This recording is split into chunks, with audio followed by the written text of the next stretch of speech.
I'm Carl Girth, a professor of Chinese history here at UCSD. I'd like to thank Sam Tsoi and UCSD's 21st Century China Center for arranging this event. The speaker will talk for 30 minutes and then we'll have Q&A. Please use the Q&A function there on your screen. Our speaker today is Professor Joshua Goldstein, who comes from right up the road at the University of Southern California, where he has taught since 2005.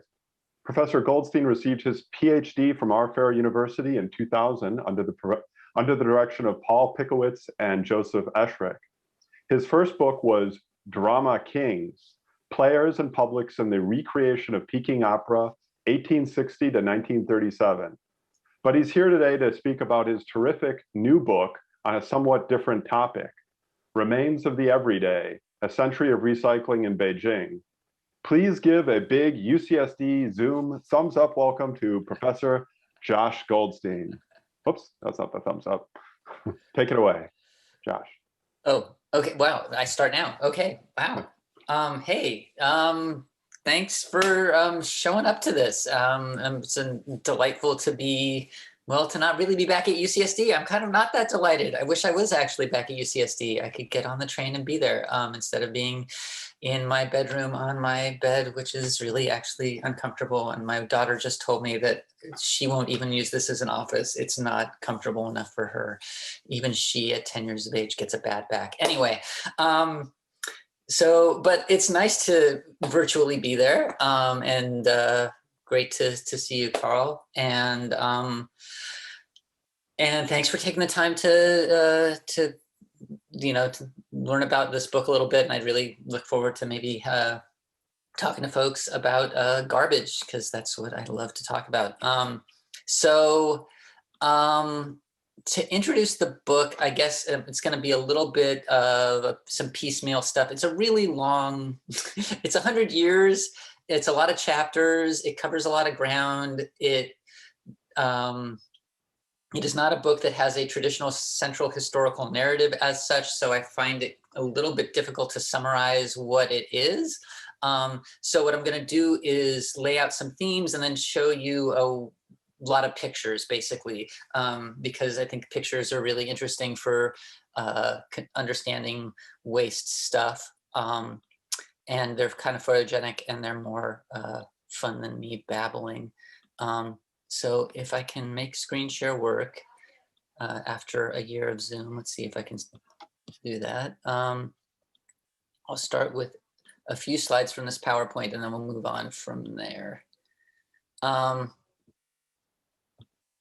So this is a shot from a recycling market yard in Beijing back in 2010. It's just outside, or it was just outside of the Olympic area. It's not there anymore. Pretty much all the waste markets and recycling markets that I've been to and documented or written about and talked to people in don't exist anymore. This was what I wanted, something along those lines is what I thought was going to be the cover of the book until the editors got at it and said, no, we need something more, you're not a good photographer. But I loved this because, as you can see, there is a Qing Dynasty stele standing right in the middle of this waste market. This guy's actually a wood stall. I've got a bunch of other shots of it. But anyway, the idea that, there was no place to take this stele that was somewhere in what became the Olympic forest around the ice, the swimming cube, etc., and that they just put it here in a recycling market, and folks were working around it. I thought was there were a lot of interesting resonances about the role of history and waste, etc., in Beijing today. But what is going on in the book? There's a lot of themes basically that I cover throughout the 100 years or so, including some of the themes that I've written down here, like the liminality of wastes, right? Why would you want to look at wastes and recycling? Well, one reason is because they occupy this really interesting space in terms of valuation, in terms of property rights, in terms of how spaces are used, the nature of objecthood. So there's all of these kinds of great conceptual issues that arise around when you talk about or think about waste and garbage. One of my favorite things to do in my waste classes is, walk over to the garbage can and reach into it and pull something out that's whole and looks like it hasn't really been in there very long. And it's kind of this, sort of magic act where, you reach into the space where objects basically are sent to lose their objectness and become some, just shapeless amalgam, and say, well, actually, there's still objects right in here. But also there's all these other issues, property rights. When you put garbage out on the curb, whose is it? Is it yours? Is it the pickers? Is it the cities? And all of those kinds of issues arise with wastes in many societies. How modern states discipline and exact revenue from waste traders, et cetera. So these are some of the themes that come up. But let me go into a couple of them a little bit more. Some of the most basic ones. So one of the things I look at, why bother looking at 100 years of waste? Well, one reason is you can get a picture of the quantities of urban waste and how they change. And this tells us a good deal about what's going on with the larger economy, right? So we can see that in the 1930s, Beijing supposedly was making about this much waste annually and this many tons a day. From the number, you can tell that it was probably just, somebody sat down in an office and said, I think it's about 1,000 a day, and then calculated up from there. And through the 1940s, it grows a little bit. But these are really small numbers when you think about it, especially as we start to go down this list, right? There's not really a lot of garbage or urban waste that was being collected in Beijing. It's a city of, 1 million people, and it's not making that much garbage, right? Get into the 1950s as we get socialism and the PRC's period and some economic development, and bam, the numbers do go up, right? So we're getting economic development, we're getting more people moving to the city, a concentration of consumption to some extent and wealth in the city, all the way up to about 1 million at sometimes in the 60s. Some redistricting, et cetera, seems to have happened in the 70s that brings the numbers down a little bit. And then the reform era kicks in. And bam, the numbers just skyrocket, right? And so this tells us a lot about what's going on with the forms of production and consumption and then disposal in these different periods, right? And we definitely get a sense that the Mao era is what I would call an era of production, but not one of great disposability yet. And I can talk to Carl at some point about whether we want to talk about it as an era of consumption or not, which is a really interesting topic we could take up. But clearly by the reform era, we're seeing a huge burst in consumerism, a huge burst in disposability, and this obviously sends the numbers of for waste production way up. So this is one reason to do a big picture. You get this longue durée about the economic systems and their development. The materials change as well, and this is really telling in all sorts of ways about material histories of urbanization and Chinese, economy's development and what modernization means, right? So this, in the 1940s, and this is something you talk about in a lot more depth in the book, obviously, the waste profile for Beijing was basically 80 to 90% of it was dust. Coal ash and dust, right? From burning all these little furnaces that burned coal to keep people warm and to cook some food. And so that's what's getting, dragged away into these piles. And then eventually picked out of these piles by the waste pickers who were going to the garbage dumps are what you can see here, right? It's like a little bit of coal, maybe some paper scrap, some thread, right? And you compare that to what are the materials that are pumping through the urban metabolism in the 90s, 2000s, right? That are getting loaded onto this kind of truck for recycling by an informal recycler at that time, right? Lots of metal cans, all kinds of plastic, some electronic devices, a bicycle. These are mostly going to be plastic bottles in these bags, stacked up on top of piles of paper, which are heavy and usually are at the bottom of the truck, right? So a whole different mix of materials that have all sorts of different ecological footprints, create different problems when it comes to reprocessing them, right? I'm sure people have heard a great deal about the role that plastic has played in creating in rural pollution, in the reprocessing of plastic in China, and now that has been closed down from the imports, how the U.S. plastic is going abroad to places like Indonesia and Malaysia, Vietnam, et cetera, and creating all kinds of problems in terms of plastic processing there. We could also talk about electronic waste, which is full of myths in the public imagination and in even the scholarly world. It's been really hugely distorted, and I'm happy to talk about how many what's the realities of what's happening with e-waste. Though as a historian and a scholar, I shy from saying that I can tell you a reality, and yet I can definitely tell you that a lot of what's being talked about with those things is not based on any substantive fact. What other themes are there? Connecting small acts of waste disposal to macro frameworks and economic systems and urban metabolisms. That's another theme that goes throughout the book. How our little acts are connected to much bigger systems. And this obviously is a joke slide from The Onion, and I just love this, but it's an example of connecting little acts to big systems, right? The idea that, this is going to be how we deal with our waste, but obviously though, there's more, another way of dealing with that. So here's a story about small acts connected to bigger systems that's talked about in a good deal in the book, but it's from the contemporary era. But we can look at these a lot more in the Mao era or in the 1930s and 20s. So how is your little act of throwing stuff away in your household related to the global economic chain, supply chains? Well, U.S.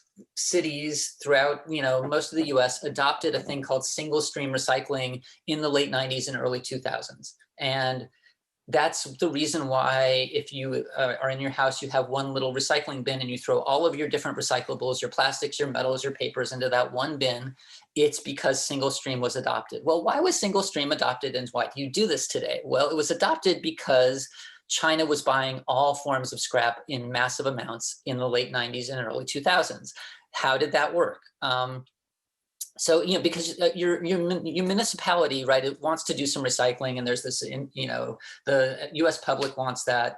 And they want to raise their recycling rates. And if they have you throw things into a bunch of different bins and do a lot of different stuff with it's a lot of work for you, and their recycling rates are low. So for the municipalities, they're like, it would be awesome to make this really simple. And if everyone could throw everything in one bin, we could raise our recycling rates. So they like that idea.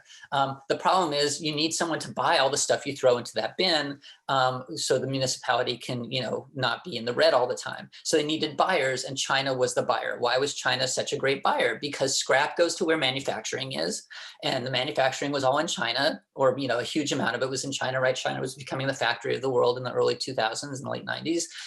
Why was that the case? Because labor there was so cheap, and Carl and all the Chinese historians here, I'm sure, could tell us, and contemporary Chinese scholars could give us all the different reasons why that was so. And this led to a huge US-China trade imbalance, and this led to the backhaul, right? Which was, because there was a huge trade imbalance, and the US was buying huge amounts of goods from China, and China wasn't buying that many goods from China. US wasn't buying so much from. US was buying so much from China. China wasn't buying so much to the US.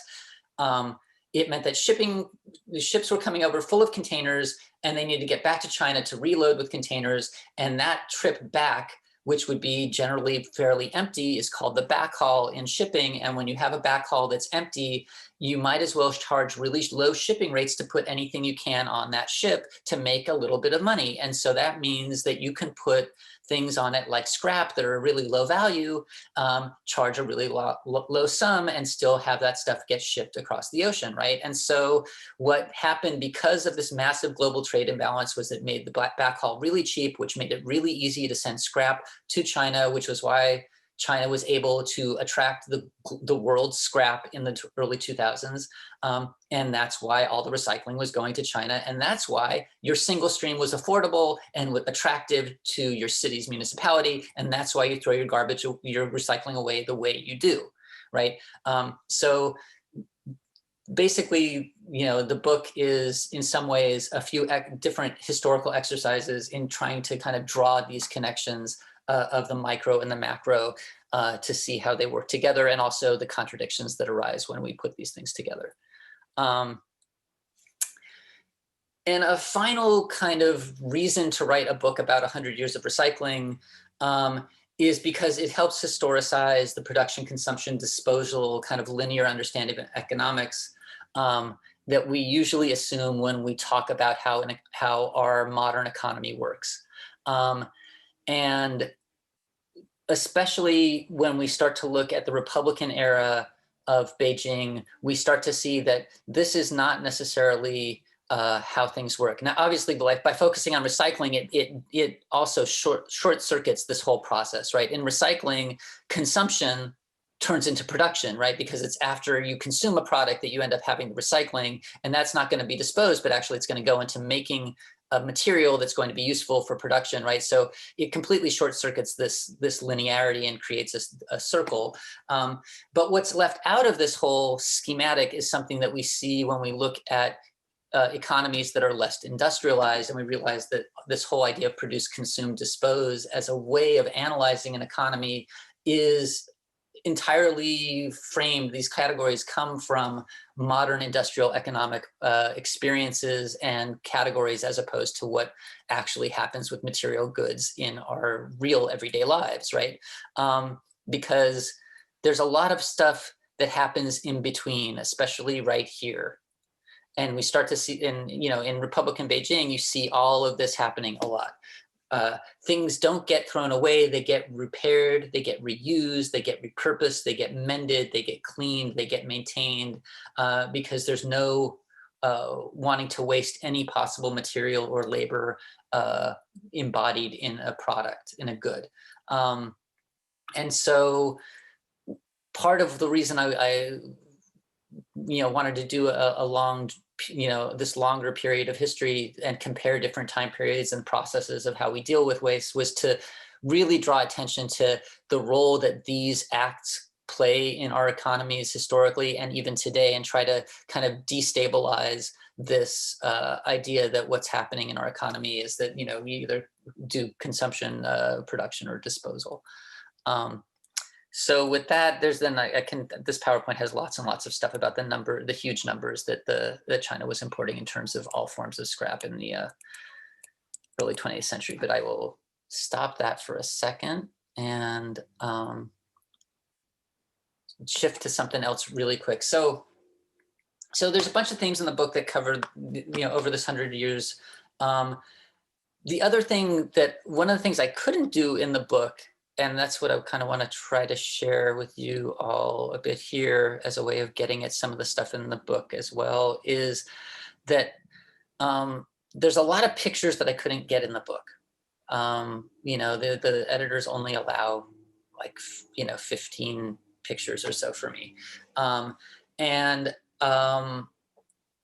But there's lots of imagery that I think helps really understand the materiality of what we're dealing with, and also the scales of what we're dealing with when we're talking about the waste system, and China, especially when we get to the reform era, and the scale of recycling becomes enormous, and this huge global trade and enormous quantities moving through the city as well.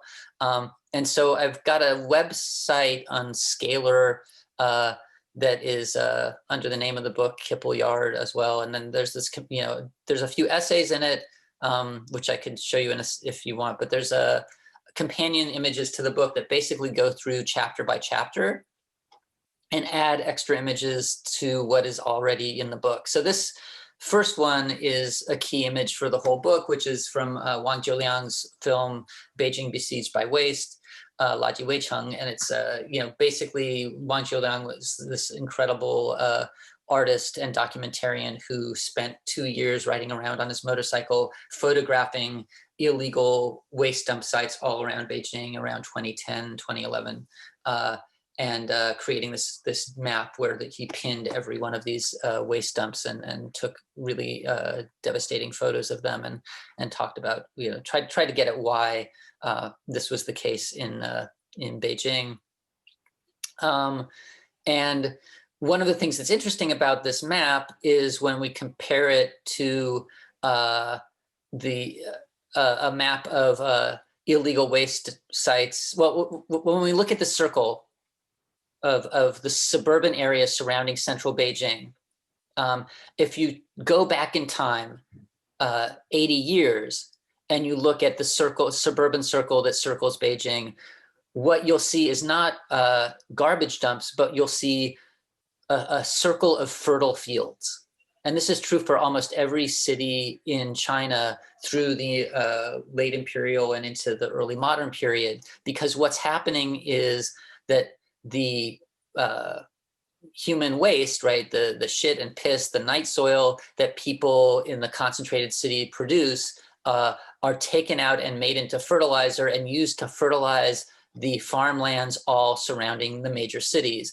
And this, because China has gone for hundreds of years of farming, and some areas are not that fertile, it creates an extra fertile ring around most cities. And this would be then a ring that then fed the city. And this created this kind of loop, metabolic loop, where, food is grown in the countryside, brought into the city, poop is taken out of the city to fertilize the fields surrounding it.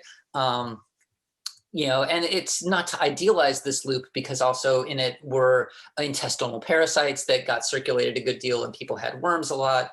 It was stinky, obviously. But if we were looking at what the first the biggest recycling industry was for Republican Beijing, or really for most cities in China, the biggest recycling industry in the early 20th century was the night soil industry. Right. And it was a big industry. There were thousands of workers in it. They would go around and collect the night soil with their buckets on their backs and these scoops. And the reason that they had to do it so manually, even into the 20th century and even into the 1960s, was because Beijing has a lot of places like this where it's really hard to get in with a big wheelbarrow or a truck, certainly.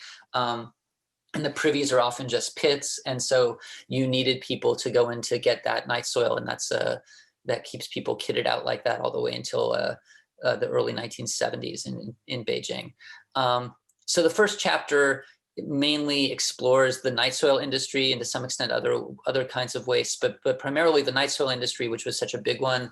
It introduces us to Shi Zhuangxiang, who was became a labor hero in the PRC in the Mao era. So he's one of the characters we see for several chapters in the book. And he has memorials dedicated to him. So part of what the companion images does is give a bit more pictures, and you can also get details about the pictures to some extent by going to those little descriptions up here. So chapter 1 is mostly about the night soil industry. Chapter 2 covers a bunch of other trades that are doing recycling. So all of the other materials, paper, metals, glass, clothing, and cotton, and other textiles. This is one of my favorite sources for the entire book. Maybe one of the most important ones. Also was a memoir that was written by a manager who worked in the Xuanwu recycling company for Beijing in the 1950s, who had worked, also kind of knew about the system back in the 30s and 40s, and he wrote about a 30-page recollection of what the night markets or the dawn markets were like, where most of the recycling trade was got its resources, materials, and goods moved back and forth, and that's what this chart is describing: where the different materials come from, how they move through the market, and then places, the folks who buy them. I've got in here pictures of, for example, different types of collectors, paper collectors, who were generally called basket toters, exactly because they carried baskets on their back and collected paper. They also often traded it for matches. And then the different handicrafts that were linked to the collection of these kinds of scrap, right? Different metal workers. This is melting down iron shards from old woks into smelting it into metal ingots that could be used. Sheet metal workers, who then would take sheet metal to make the pails, and also the mops are also made from scrap, right? This is all cloth scrap that's being used, not, to make another good from it, right? So this is where we're getting at all of that stuff I was talking about just a second ago. Of it's not just produce, consume, dispose. It's all of these ways in which things that would otherwise, that today we would think of as waste, were not seen as waste or not used as waste. They were actually made into something else to be used in some other way, and especially textiles. There were dozens of different ways you could end up using use textiles depending on the quality of them. So the website basically walks through various chapters and shows extra images of that go along with it. So the first section of the book's the Republican era from chapter 3 to 5. It's Mao era imagery, and Mao. The book itself covers the Mao era. At which point we get the state-organized waste collection campaigns and recycling campaigns, and it's I don't know if it really is worth trying to summarize everything that happens here, but I guess the big narrative would essentially be that the Republican era is a very mixed bag of all sorts of different reuse, recycling, in a very informal setting, happening in basically informal, quasi-illegal markets that happen at night, where people can also pass stolen goods, and nothing is being really monitored, to a system that the CCP and the PRC government try to make into a very organized, administered, centrally governed system. And it's a real chore to do it, but they managed by the 1960s to essentially bring the state in to manage this hodgepodge of materials and goods into a recycling industry, and redirect. And the main reason they're doing this is to redirect the materials largely away from handicraft and towards industry, right? Because as you all know, right, the PRC government and the command economy is highly oriented towards industrialization and sees these materials moving around as things that should be put into modernizing industry as opposed generally to handicraft. But they also are very interested in conserving the use value of goods, right? There's a kind of whole theory of value that under the socialist kind of ideology that highly values use value over exchange value, and tries to maximize the use of all materials and all things. And so this poster is a really great example of that. This isn't just a poster about recycling boxes, it's about reusing boxes.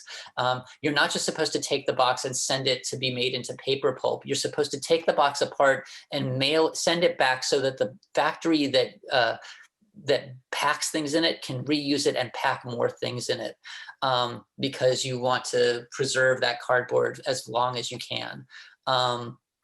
So this is, the idea of mass reuse is maybe unique to the socialist era, though what's kind of interesting is it's something that's being imagined now today, right? When you come to things like loop or other ideas, we've kind of started to realize that the disposability of all these things we sell in the supermarket is maybe problematic, and people are trying to come up with ways that you could have actually reusable containers that would either would circulate over and over again. We might have a new kind of mass reuse coming in our futures, perhaps. Basically, the middle section of the book is looking at the socialist era, and I will pause now to I'll leave that aside, and we can talk about that more in Q&A if people would like to discuss it more. And then the last part of the book goes to the reform era, when there's this explosion of consumption and an explosion of waste coming out of the cities. At first, the urban managers really didn't know how to deal with it, and you got all these waste dumps outside the cities. And this is a picture I took on a train going to Tianjin in 1996 or 5, and there was a huge waste dump on the way there, and people were raising pigs on it, right? for most of this section, I don't look at the garbage as much as I look at specifically the recycling sector, because recycling, becomes a massive sector of its own.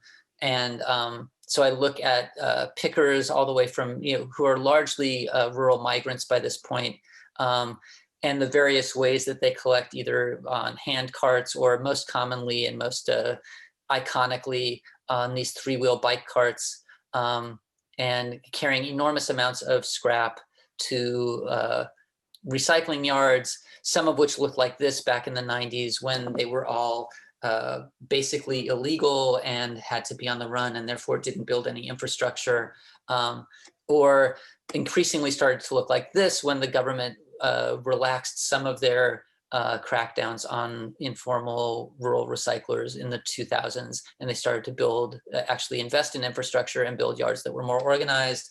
And this last section of the book basically covers from 1980s to the present, looking at the way the informal sector of rural migrants first outcompetes the state sector very quickly in the 80s, and by the 90s has completely monopolized urban collection of recycling.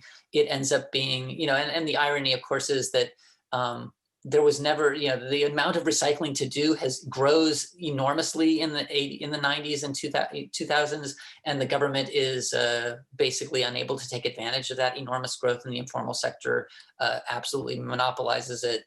It's a huge billion-dollar sector in Beijing, but they're constantly dealing with attempts at state control and being kicked out of the city, being harassed and detained in the 90s and early 2000s until the detention system and custody system, repatriation system was ended, and having their goods confiscated, et cetera. So it's a lot of the chapters look at the tension between the government and the informal migrants, and the whole issues around hukou, et cetera. Chapter 7 looks at the Olympics specifically as a moment of this tension when the government obviously closed out, tried to hide the migrant recycling system from the international community that was coming to Beijing, and sent most of the folks who were doing this packing back home or underground. And by this time, the sector was huge and was building markets that looked like this, 50, 60, 100 stalls, moving enormous quantities through them. The people who worked in them were living in small shacks. And the other part of this chapter that's really important and gets at the probably issues people might want to talk about were the environmental implications of this recycling system, because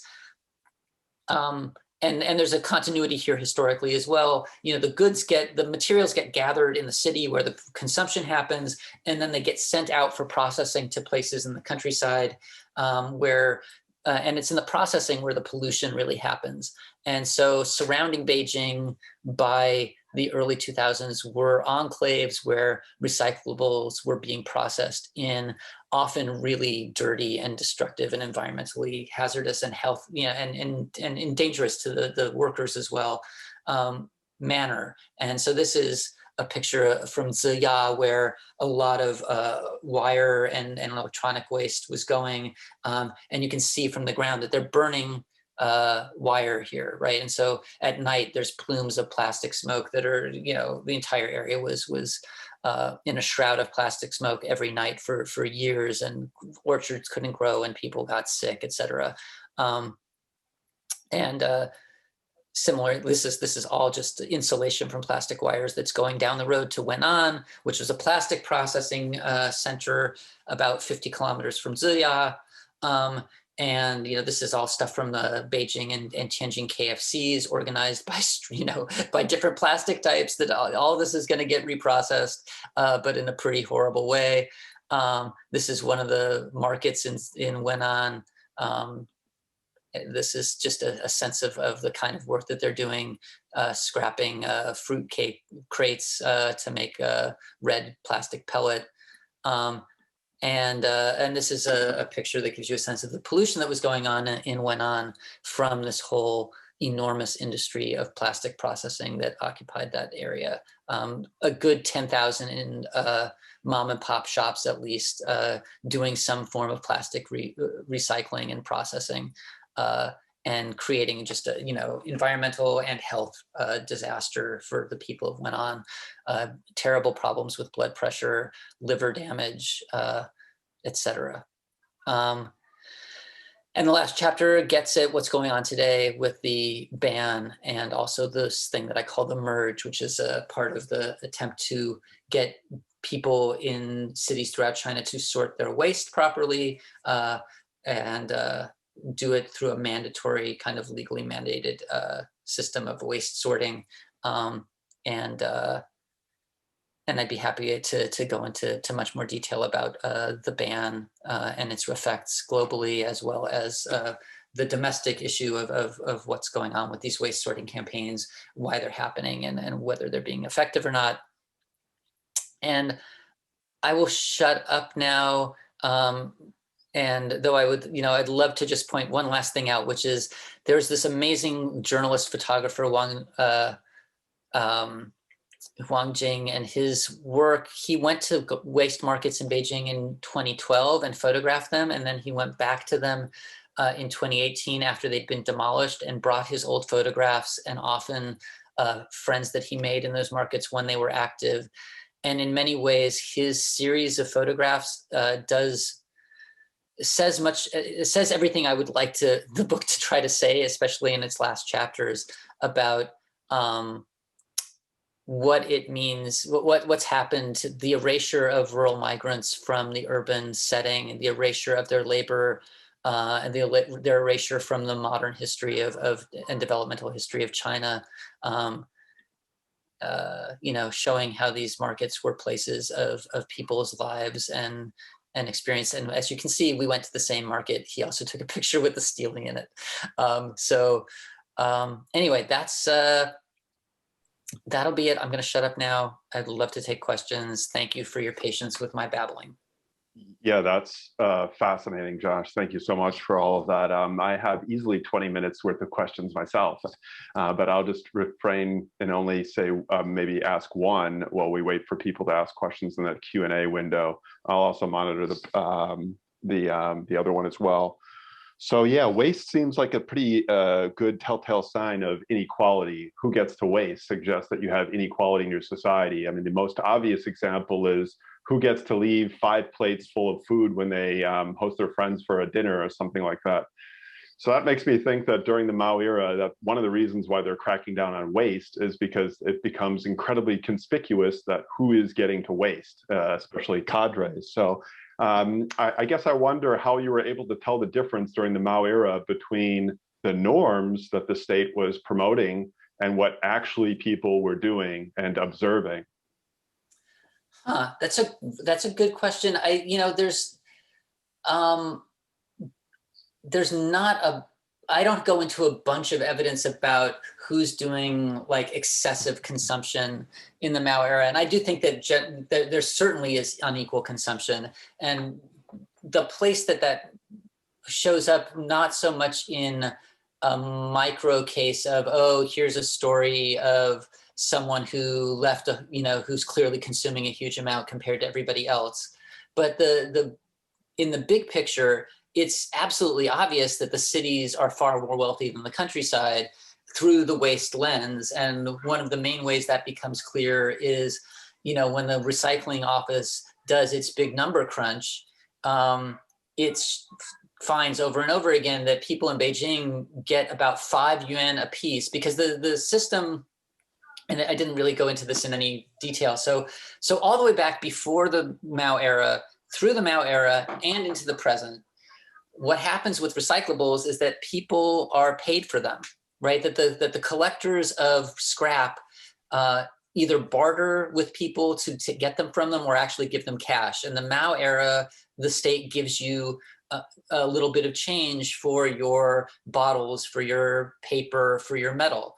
And the folks in Beijing are getting on average 5 yuan a piece per year for their scrap, whereas people in less developed areas are getting less than 1 yuan, or several cents.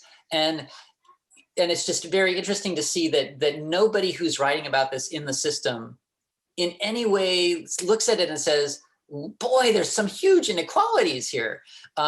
What they say, it's commented on occasionally when somebody visits Beijing. I've got a couple of documents where the Beijing recycling companies are taking people from out of town around the city, and they write down that somebody says, boy, the stuff you throw away here is stuff we would use at home. We'd love to have this waste at our place. So you get definitely the big regional disparities and inequalities coming out very clearly in the documents. But in terms of, everyday experiences about who is more wasteful than someone else, I didn't really get into that granular consumption detail.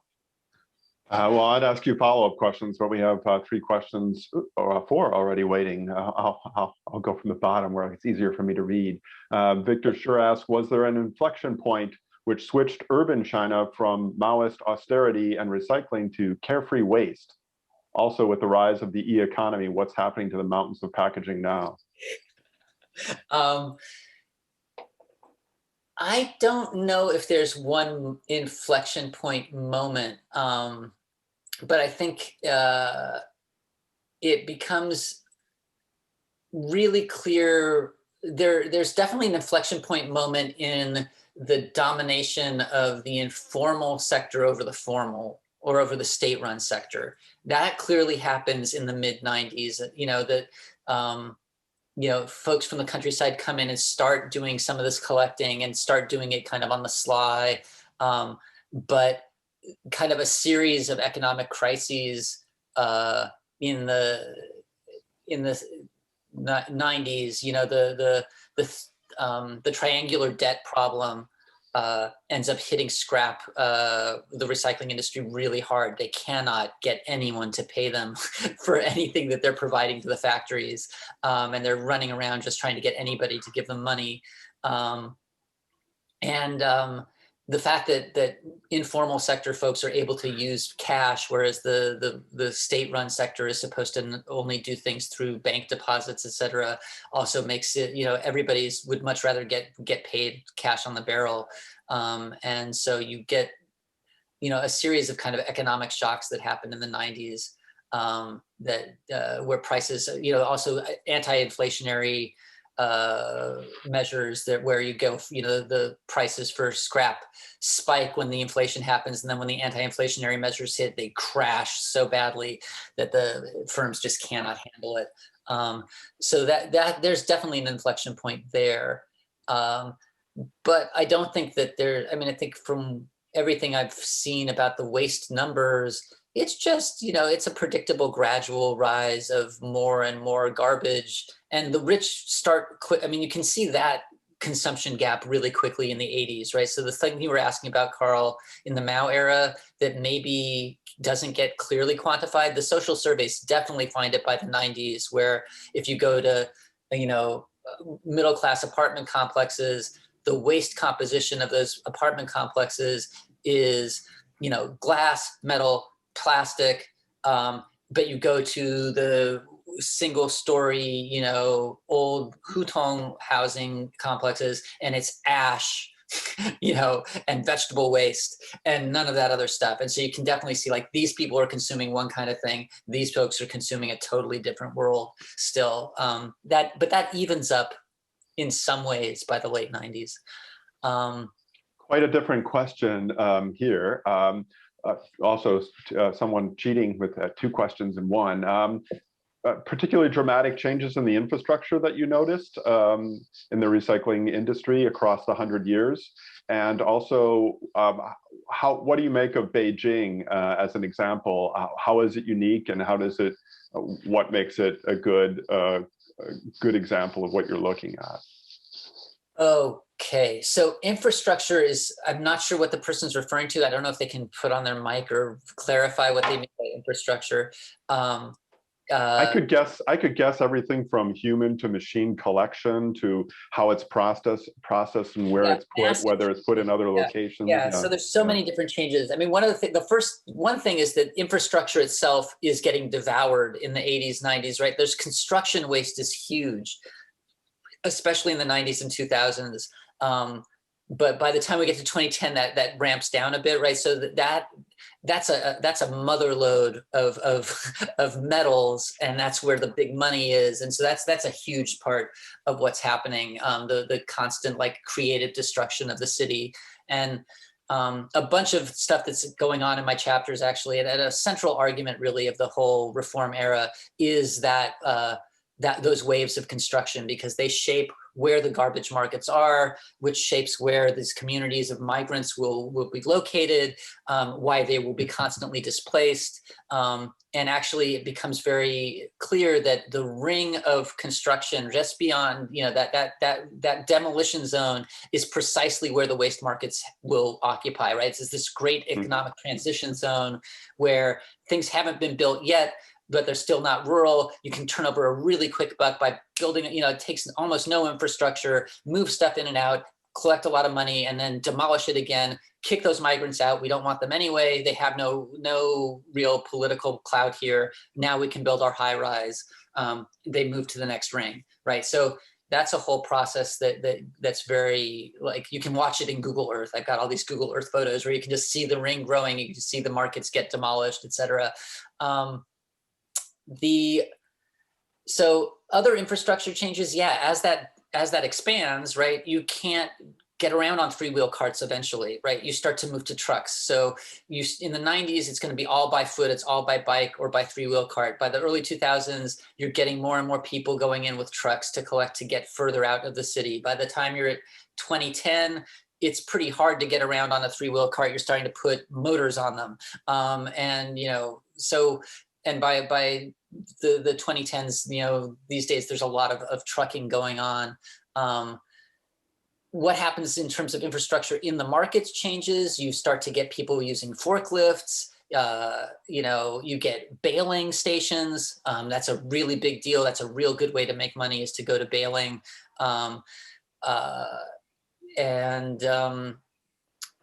So yeah, the infrastructure, yes, there's a whole bunch of mechanizing infrastructure and growth happening in scale. But interesting twists that have happened most recently with the crackdowns, very weird twists where now you're getting also just-in-time waste collection, right? Because you're kind of hiding from the government, so you can't really have your garbage market out in the open. But if you can get the information there, you can have a little hidden baling station somewhere. Everybody trucks out to it at night. You bail everything up, and by morning it's all over, and there's very little to see.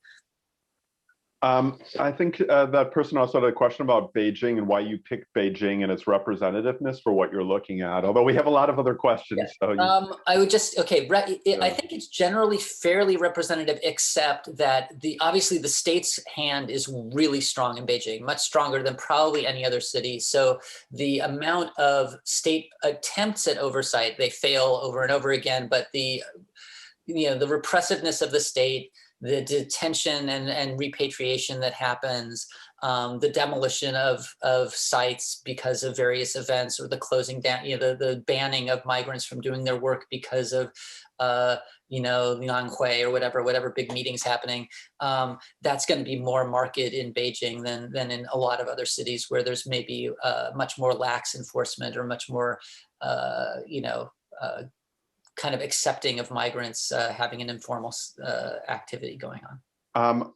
Lei asks, can you have a bit more? Can you tell us a bit more about garbage pickers or recyclers today? I hear there are turf wars and frequent at garbage dumps, and for the sophisticated, specialized waste such as medical and restaurant waste, fortunes are made.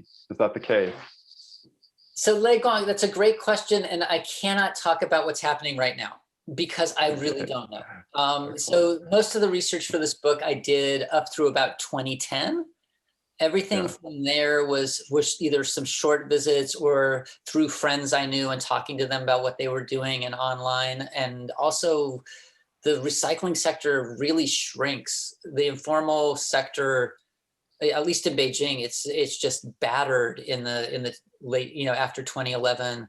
And so, by 2018, again, nobody keeps numbers of this. No one's doing surveys, and I don't have the apparatus to do, but probably, you go in Beijing from having 250,000 people in the recycling sector, collectors, all this stuff, to 30 or 40,000 maybe who are actually active. So there's been a definite shrinkage there. I'm not really sure about the various myths that are told. I think there's quite a bit of mythologizing. I talk about this a little bit in the book, that, there are people that like to tell tales of the gangs, etc. My experience was that there was almost none of that in the years that I was there, between 2000 and 2010, and the violence and the gangs really concentrated in the 90s and during the period when there was detention and repatriation,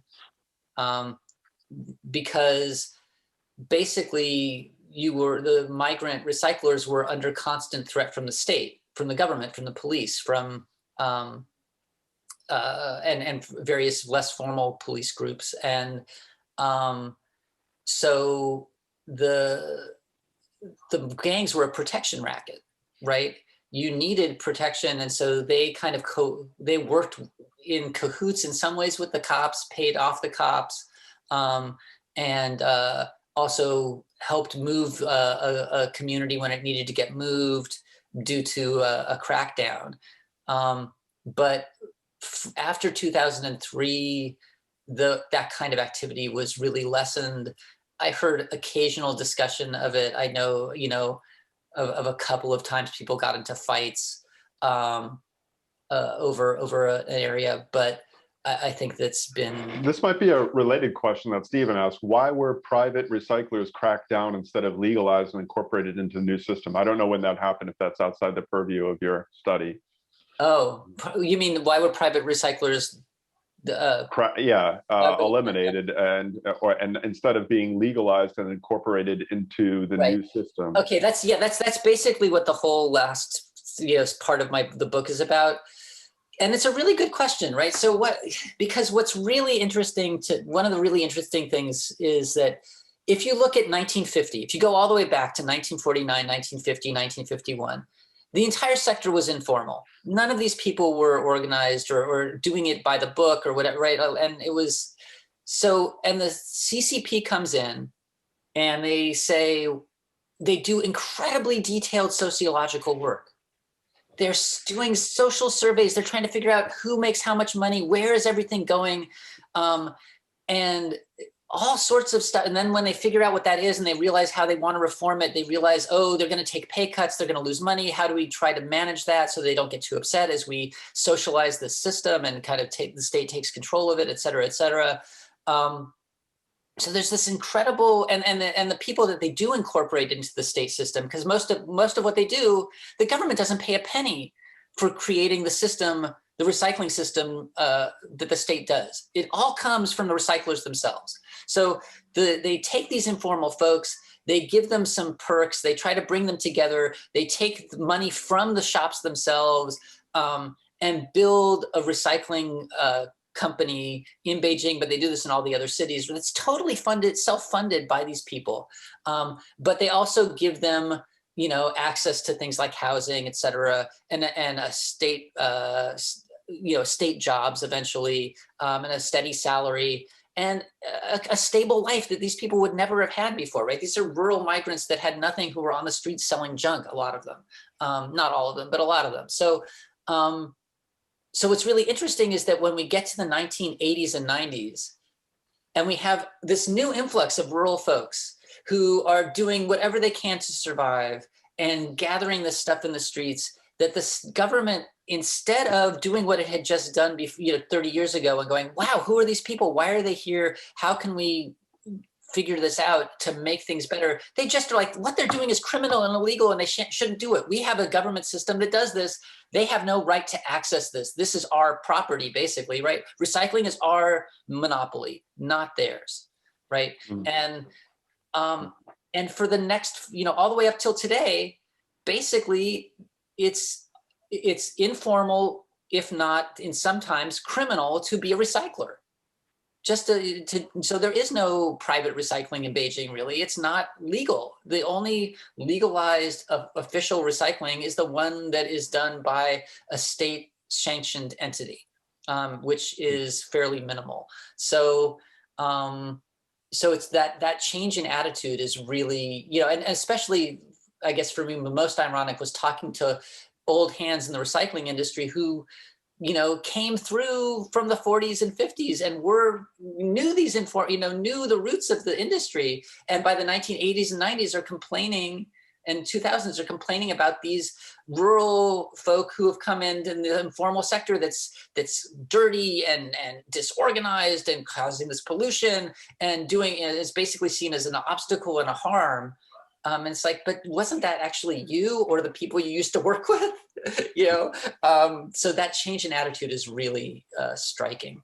Interesting. We only have time for one more question. Chuchu has a couple of related questions about the first 5 years of the Cultural Revolution decade. It says your table is missing 6 years of information from 66 to 71. What causes waste to drop from 65 to 72? And do you know anything about what sort of goods were confiscated by Red Guards? Were they also viewing these things as waste then? I wish I had more. So no, my book is really lacking that, and I hate. There's a bunch of things my book is fucked up about and lacks, and that's sorry, and that's one of the biggest ones that I'm really, really sad about. There's a great project being done, and I'm blanking on the name of the person who's doing it, and I apologize for that too.